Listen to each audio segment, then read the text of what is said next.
Welcome to this week's Quick Charge. When God's people needed to know the way for their lives and their families and their future, it was clear that they had to be shown the way. And that way was shown by the Ark of God's presence that led the way for them. That's a reminder for us as His followers that we must be continually present-centered and presence-oriented rather than circumstance or situation-oriented or even our own condition-oriented. In John chapter 5, verse 4, the Bible says an angel went down at certain times into the pool and stirred up the water. And whoever stepped in first after the stirring of the water was healed of whatever disease he had. Notice, there was a stirring, but the one who noticed it first was the one that received, which meant the one who received was not focused on their condition, but on His presence. The ark also provided them with genuine guidance. The ark never moved in silence. It was always accompanied by some sort of noise or the sound of horns. So to follow the ark was simply to follow the noise. The noise was meant to guide them and to instruct them.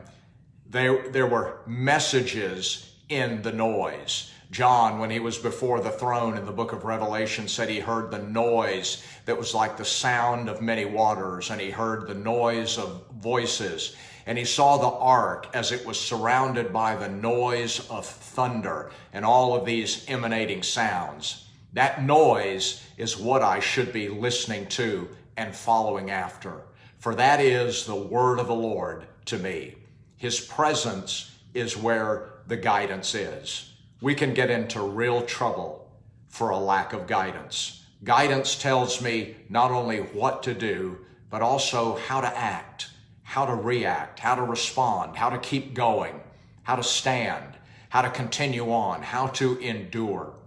Something occurs and we don't know what to do. We don't know how to respond. I'm hurt, I'm wounded, I'm offended. We don't know what to do. We don't know what we ought to do. We suffer loss, we suffer lack, we suffer some sort of harm or a hard time. And what do? Paul, in the book of Acts, the Bible says after he was bitten by the viper and he was being called a murderer, he already knew what to do. Because Paul had already declared, I know nothing against me. Because you see, Paul had already heard the noise of the word of the Lord regarding himself. David, when he lost his newborn son, even after spending 7 days of laying in the presence of God, interceding, what should he do as a result of that? Well, the Bible says he got up, he washed, he changed his garments, and he worshiped before the Lord. You see, miracles alone don't teach me that, no matter how many I may have encountered. Paul, when he was on the ship, and the Bible says that all hope was lost, but then guidance came from the angel of the Lord specifically to him. And he came out and spoke to everyone else on the ship and said, I've heard from God. And as if to say, I know now what to believe and I know how to behave. Jesus, when he was facing the troubling time of the crucifixion, the Bible says in John 12 that there was a voice from heaven. Those that were around him interpreted it as the sound of thunder.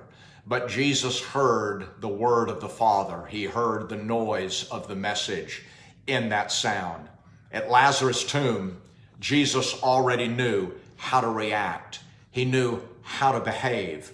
He knew that when the stone was rolled away and all of the stench of the rotting flesh was wafting out of that tomb, he knew how to respond because he'd already heard from God. Jesus followed the noise. Whatever noise God is making, follow it. Go with it. Stay with it.